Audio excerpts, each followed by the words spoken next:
Parmi tous les personnages que j'ai appris à découvrir, il y en a un qui me fascine depuis que je connais son existence, c'est Willie Blind Johnson.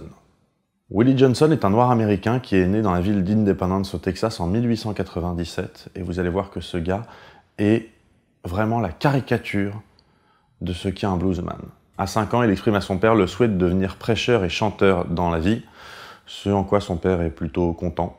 Et il va d'ailleurs le laisser se fabriquer sa propre guitare à partir d'une boîte à cigares et jouer dans la rue pour gagner quelques pièces. Comme la mère de Willie était morte peu de temps après sa naissance, le père s'est remarié. Et un jour, il va trouver sa femme dans les bras d'un autre homme. Et il va mal le prendre. Il va la tabasser, mais bien, quoi. Sa femme, pour se venger, va décider de balancer de l'eau de javel sur la gueule de son fils Willie, le rendant définitivement aveugle. Il a alors 7 ans. Une fois adulte, Willie Johnson, qu'on appelle désormais Willie Blind Johnson, va être effectivement prêcheur et chanteur de rue pour gagner quelques pièces ou pas. Il va être pauvre toute sa vie. Même si, entre 1927 et 1930, il enregistre une trentaine de titres pour Columbia Records, dont les agents artistiques apprécient particulièrement son travail au bottleneck à la guitare. La légende veut d'ailleurs qu'il slidait aussi bien sur sa guitare avec un bottleneck qu'avec un couteau. Si on ne sait pas grand-chose sur sa vie, en revanche, on sait qu'il a fini par prêcher dans un bâtiment dans la ville de Beaumont, au Texas, bâtiment dans lequel il a d'ailleurs habité et qui a fini par intégralement brûler en 1945. Willie Blind Johnson n'a absolument nulle part où aller, et donc il va décider de vivre dans les ruines de sa propre maison.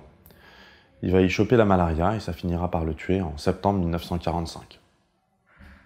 Son certificat de décès indique que les causes de la mort sont la malaria avec comme facteur aggravant sa cécité et la syphilis. Pour la petite histoire, la malaria est responsable de la mort de 50% des humains depuis l'aube de l'humanité. Sa femme de l'époque, parce que oui, il a été marié plusieurs fois, au moins 2 fois, a raconté qu'à la fin de sa vie, elle a quand même essayé de l'emmener à l'hôpital, mais qu'il n'a pas été accepté du fait qu'il était aveugle. Certaines sources prétendent que c'est parce qu'il était noir, et très sincèrement, à l'époque, c'est possible. Pourquoi est-ce que je parle de Willie Blind Johnson ?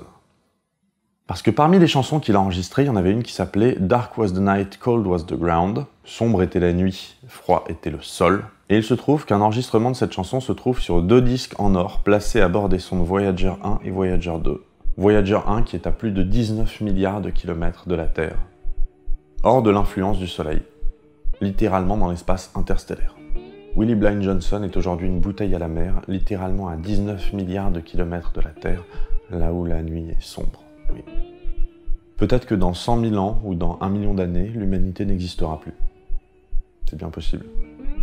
Mais il restera toujours quelque part, là-haut, la chanson d'un jeune Texan qui cherche un endroit pour dormir, prête à être écoutée pour qui saura l'entendre.